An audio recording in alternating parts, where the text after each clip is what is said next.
नमस्कार दोस्तों, जीएस वाणी में आप सभी का स्वागत है। हमने अभी तक प्राचीन इतिहास के इससे पहले 4 वीडियो देख चुके हैं, जिसमें हमने इतिहास जानने के स्रोतों के बारे में चर्चा किया है। मतलब किन-किन स्रोत से हम इतिहास के बारे में जानकारी हासिल करते हैं। इसमें हमने साहित्यिक, गैर साहित्यिक, लौकिक और जो है विदेशी स्रोत जो हैं, इन सब से प्राचीन इतिहास को जानने में कैसे समझ विकसित होती है, कैसे सहायता मिलती है, किन-किन स्रोतों से हमें मिली, उसके बारे में चर्चा किया। वीडियो में विस्तृत चर्चा किया है और उसमें बहुत ही प्रामाणिक और जो परीक्षा के दृष्टिकोण से महत्वपूर्ण तथ्य हैं, उनको वहाँ शामिल किया गया है। आप चाहें तो उस वीडियो को डिस्क्रिप्शन बॉक्स में लिंक रहेगा या फिर हमारे चैनल पर जाके देख सकते हैं। अगर आप नए हैं, सब्सक्राइब नहीं किए हैं, तो हमारे चैनल को सब्सक्राइब कर लीजिए। कमेंट जो है करिएगा, जो आपको अच्छा लगे या फिर जो आप सुझाव देना चाहते हैं। यहाँ हम देखेंगे पुरातात्विक स्रोत कि पुरातात्विक स्रोतों से किस प्रकार से इतिहास को समझने में, इतिहास को जानने में हमें मदद मिलती है। पुरातात्विक स्रोत को हम अभिलेख, सिक्के, मूर्तियां, स्मारक और भवन तथा चित्रकला के रूप में देखते हैं। ये सारे पुरातात्विक स्रोत से हमें ज्ञात होंगे।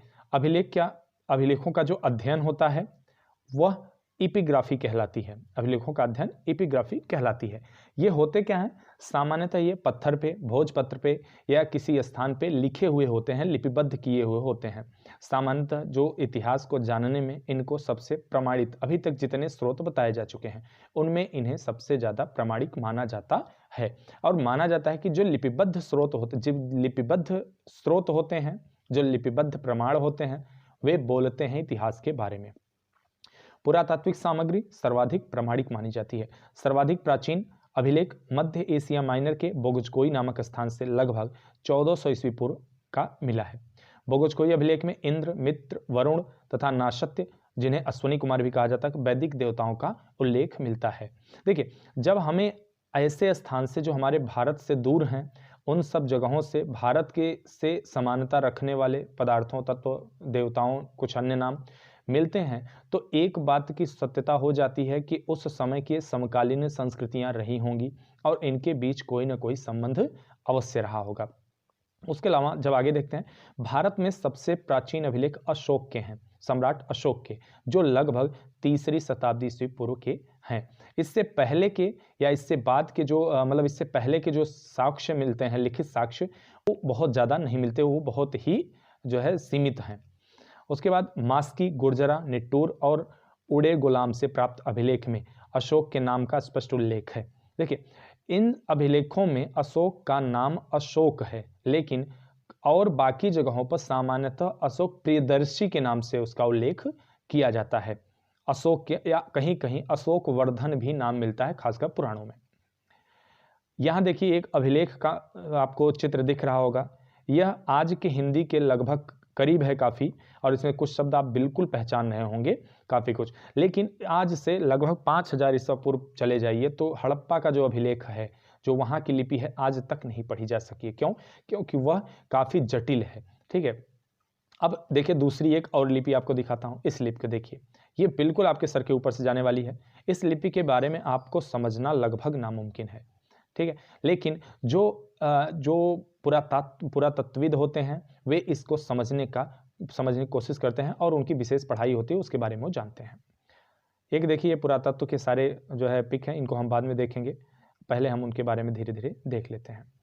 अब यहाँ देखते हैं, अशोक के अभिलेख मुख्यतः ब्राह्मी, खरोष्ठी, यूनानी तथा अरामाइक लिपियों में मिले हैं।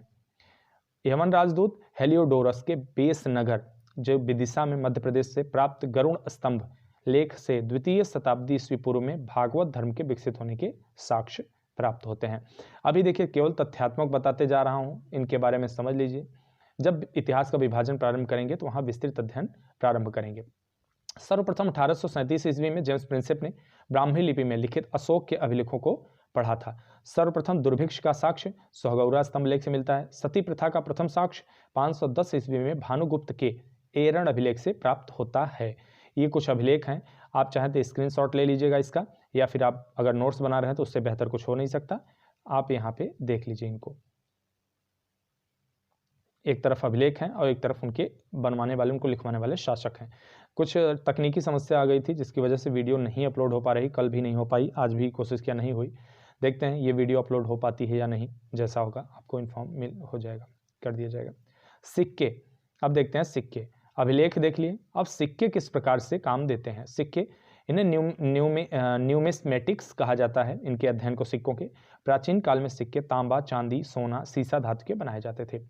भारत के प्राचीनतम सिक्के आहत सिक्के हैं जो 5वीं सदी के हैं। ठप्पा मार्क बनाए जाने के कारण भारतीय भाषाओं में इन्हें आहत मुद्रा भी कहा जाता था, क्योंकि देखिए ठप्पा मारा जाता था तो ये इधर उधर कट फिट जाते थे कहीं कहीं, तो जिसकी वजह से इन्हें आहत मुद्रा कहा जाता है। सातवाहनों ने शीशे के सिक्के चलवाए तथा गुप्त शासकों ने सोने के सर्वाधिक सिक्के चलवाए। सातवाहनों ने शीशे के सिक्के तथा गुप्त शासकों ने सोने के सर्वाधिक सिक्के चलवाए। एक स्ट्रेटो नामक जो है शासक था, उसने सोने के सिक्के सर्वप्रथम चलाए थे, हालांकि भारत में सातवाहनों ने चलवाया था। सर्वप्रथम लेख वाले स्वर्ण सिक्के हिंदी, यूनानी, इंडो ग्रीक शासकों ने चलवाए थे। अब मूर्तियां, स्मारक, भवन चित्रकला देख लेते हैं। भरहुत, बोधगया, अमरावती की मूर्ति कला में जनसाधारण के जीवन की झांकी मिलती है। देखिए एक चीज होती है कि जैसे जो संस्कृति होती है, कहा जाता है साहित्य समाज का दर्पण होता है, तो यह भी साहित्य का एक हिस्सा है, चाहे वो मूर्ति कला हो, चाहे स्थापत्य कला हो, चाहे वो चित्रकला हो। अब इसमें क्या आता है कि जैसे जो तात्कालिक संस्कृति होती है, चित्रकार के मस्तिष्क पर उसी का प्रभाव होता है। चित्रकार बहुत कुछ कल्पना करता है, या जो इंजीनियर्स होते हैं, जो मूर्तिकार होते हैं, ये बहुत कुछ कल्पना करते हैं, लेकिन उनकी कल्पनाओं का जो आधार होता है वो सामान्यतः समाज में प्रचलित प्रथाएं, समाज में दिन प्रतिदिन दिखने वाली चीजें प्रभावित करती हैं। हम आज भी देखते हैं, आप खुद को देखिए, स्वयं को देखिए, आपकी सोच इस बात पे निर्भर करती है, आप किस तरह सोचेंगे, आपका सोच कैसा है, वह इस बात पे निर्भर करता है कि आपके आसपास का माहौल कैसा है, आपके आसपास लोग कैसे हैं, आपके दोस्त कैसे हैं, आपके रिश्तेदार वगैरह, मतलब रिश्तेदार को न देखिए यहाँ पे, लेकिन आप सामान्यतः आसपास के वातावरण को जरूर देखिए। आसपास के वातावरण जैसा होगा, आपके सोचने का तरीका, आपके सोचने की दिशा बिल्कुल वैसी होगी।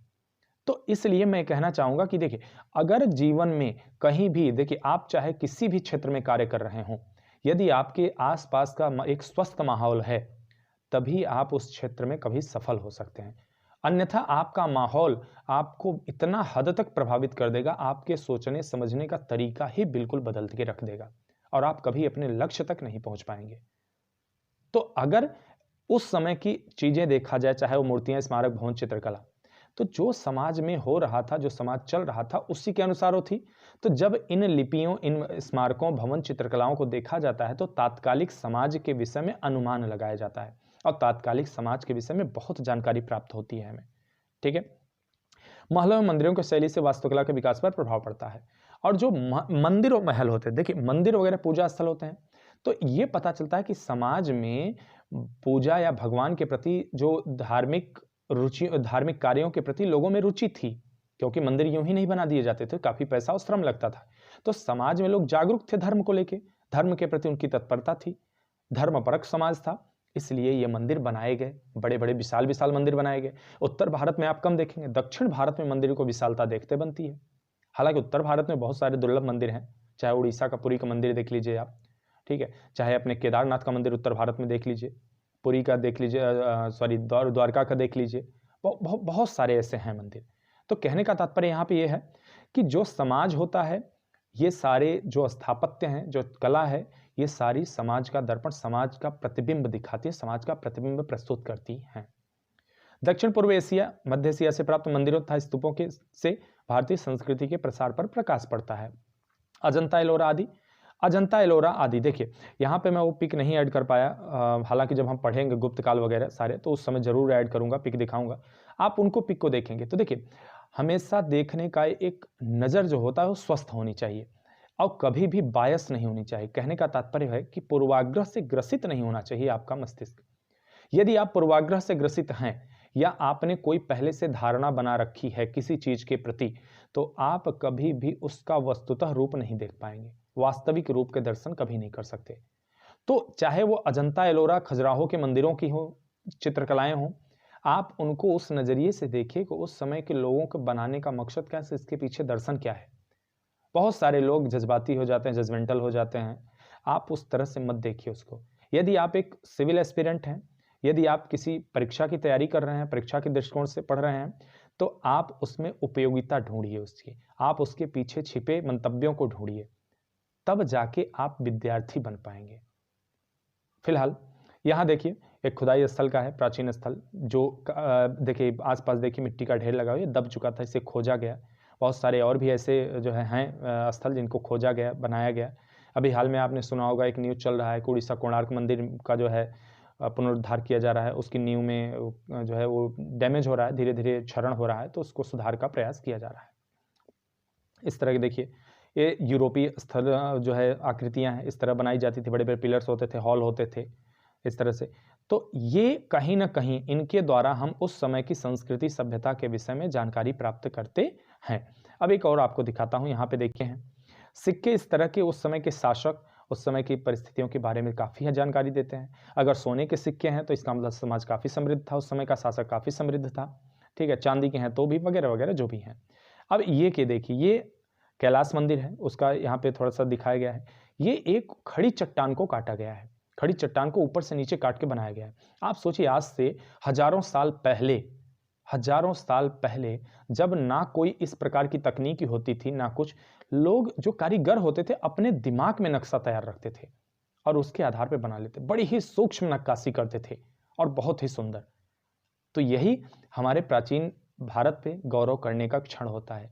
यही सारे गौरव करने के आपको उद्देश्य प्रदान करते हैं, गौरव करने का एक लक्ष्य देते हैं। तो ये हमारा रहा प्राचीन इतिहास के स्रोत के बारे में आखिरी वीडियो।